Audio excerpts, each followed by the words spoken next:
Thanks. Good afternoon. By now, it's afternoon. I'm Gaby Steentjes. I'm a fleet manager within the offshore energy division of Boskalis. I take care of the semi-submersible vessels, the tugs, and a part of the OSV fleet.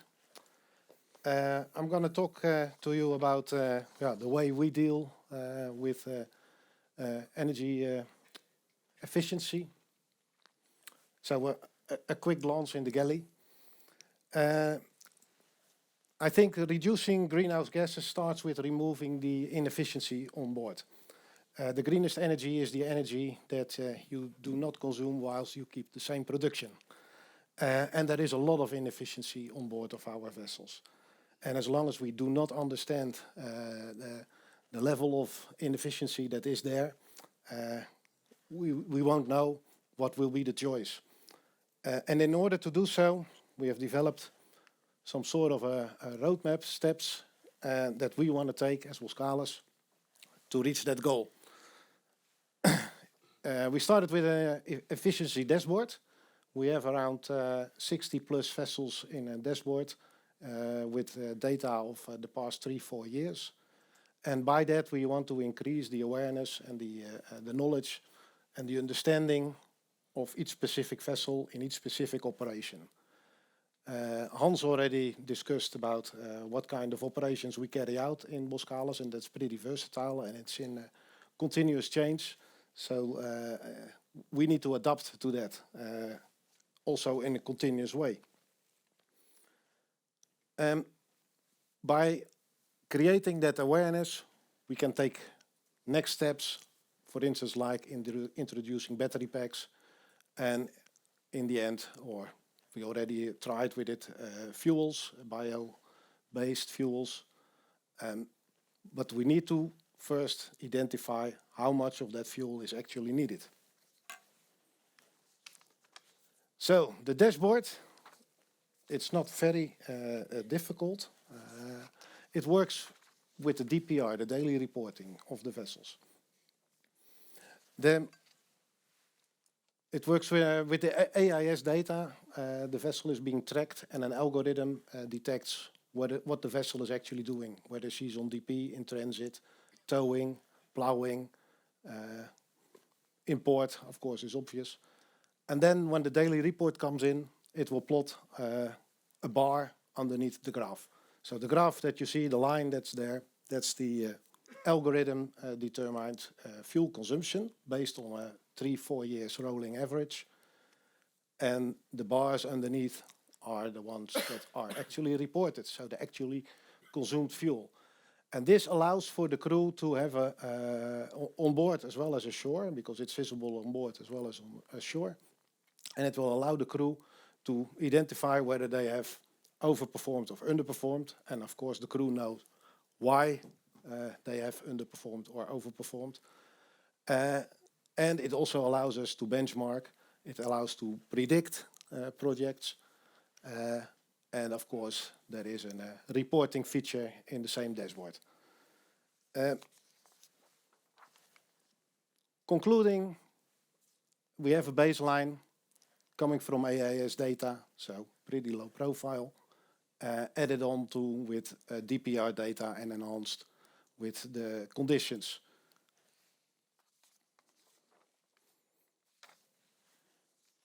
Then addressing the inefficiency, that can be done in both an operational and a technical way by 3 means. By maintenance, by the procedures and by the design. Maintenance is obvious. Procedures are also obvious. And when you come to an end with those two, then of course you need to do something by the design. And in principle, one can say that every vessel that leaves a new building yard is inefficient.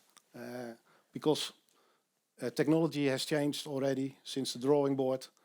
The capex budget was insufficient, so shortcuts have been made, or the operation has already changed.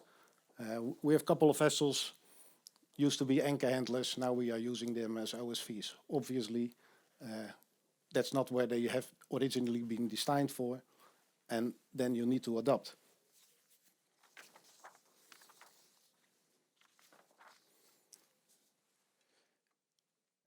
Since the invention of the diesel engine, that's 150 years ago, we did not reach a high efficiency on that engine. Maximum, in theory, maximum achievable should be 75% of energy.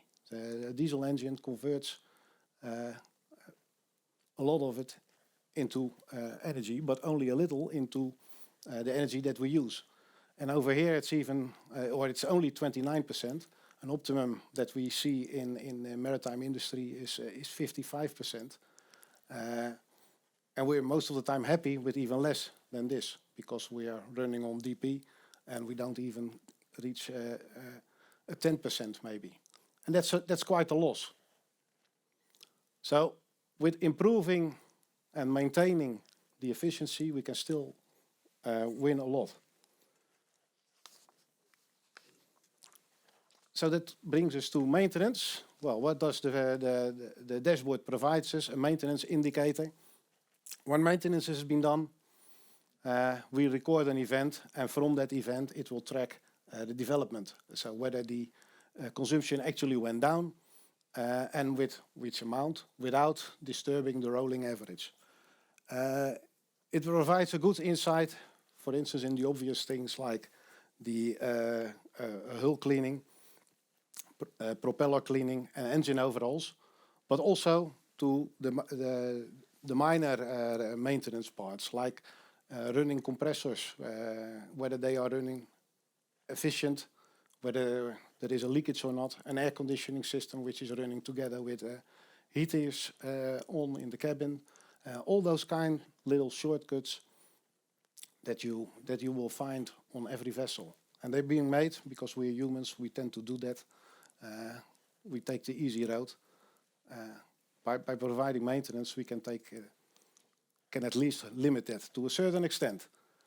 And of course, because we are humans, we have procedures in place, and those procedures can be the rest as well.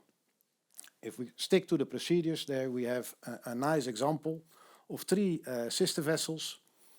This is the 3-year average results from those 3 vessels. They are identical. All 3 of them in the same field of operation on DP. And as you can see, the Camara, left-hand side, it's a very easy one. I like to use this one a lot. She's only burning 7 tons of fuel a day against her sisters 8.4 and 9.65. So that's quite a difference. And basically that all comes from the FMEA of the Camara. The Camara has an FMEA slightly adjusted in such a way that we can operate on 2 engines instead of 3. Maybe the 1 or the 1.5 ton is not that much. In total it has added up to around 1,000 tons of fuel already for the Camara since we changed the FMEA. Question, of course, is why didn't we do it on the other ones yet? We're working on that. It's a process ongoing. Now there are more procedures possible where you can look into. The ASOG, that's a typical one, project specific. Sometimes we see the same ASOG is used for all kinds of projects, whilst when you're not close to a platform or a windmill, maybe we can do with a little bit extra safety. Power management optimization, a lot of... We tend to be risk adverse, so we run all the engines we got because maybe somebody will switch on a crane. Harbor generator usage, something that we don't often see in port. If there is no shore power available, most ships are fitted with an emergency generator which can run as an harbor generator. It's not being used because you'll have to switch off the other ones. There will be a blackout. And of course, shore power usage is not everywhere available yet, but we have our own plant at the moment in Rotterdam. And then you still need to address it to the team ashore as well as on board. Use the shore power, it's there. And of course, one that was already mentioned by Lee as well, sales. Fuel is still a part of our revenue. and when fuel is being sold, there is a margin on top of it. That provides a challenge for us to reduce on fuel, because we will have to compete with our own colleagues who want to increase the revenues. So that's a good one, I think, to address as well in the procedures. And then possibly you end in a situation where you can change the design. We had positive experiences with the Boca Tiamat, with a battery. Regretfully, that battery was placed only on one side of the bus bars. So at a split bus, the effect of the battery was only on one end of the on half of the engine room. So we designed a solution for our DSVs, where we have a single battery providing a DC bus, and from that DC bus it's providing spinning reserve power to both ends of the split bus. In the graph you see here, the bus is not yet split, but of course in operation we will do so, and then the battery can provide power to either side in need case. The results are promising. In January we did the trials. Over there, this is the trial period. As you can see, we stayed well below the rolling average during the entire trials. Of course, also those trials were done in ideal situations where it is possible to run the battery and switch off 2 generators, and where there was no client involved. And as soon as the client gets involved, it becomes indeed a challenge again. But what we found out in time, and also just like Lee said, the oil and gas industry is our major client for the DSVs, and they are very willing to cooperate. I hope the wind industry will follow soon. The battery sets, they provide additional fuel or emission savings, not only by spinning reserve. The principle it worked on and where the results came from were the spinning reserve savings. Of course, it does a little peak shaving, but there are not many peaks if you run a DSV on DP. But it does do stabilizing the 2 diesel generators that are running. Simply because of the fact that the differences in load are taken by the battery and not by the engines. And of course it has a secondary effect on the running hours. The running hours are reduced, so there is less maintenance, and then the emission reductions for more parts are hopefully also saved. Additionally, in the design we did a waste heat recovery system. We used the remaining running engines HT water to heat up the dive suit systems in the North Sea area. That's nearly 2 tons a day on fuel just for the heating up the divers when they work at 150 meters, and with using waste heat, that was an additional saving. Also not taken in, not done during the trials, of course, because we trialed without divers.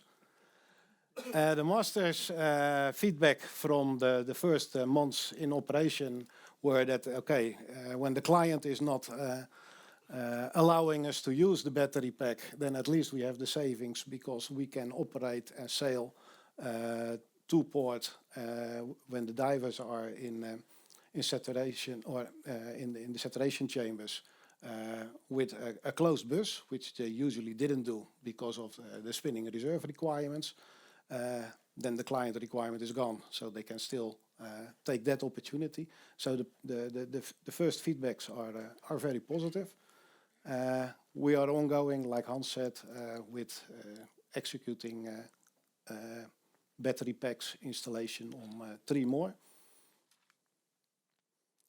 Now, and that brings me also to the same slide that Hans was using, but it wraps up what Boskalis is doing at the moment. The operational efficiency in the workbox on energy efficiency trainings, not only on board but ashore, they are definitely needed as well. On the other side, the battery packs and the electrification. But another one that I think that is interesting is not only the nose job that you see on this picture, but it is the nose job of some of our existing fleet that we have transformed from the original operation of that vessel into a new operational perspective for those vessels. We converted a couple of ships from the traditional oil and gas industry where they were operational into vessels that are used in the wind farm industry.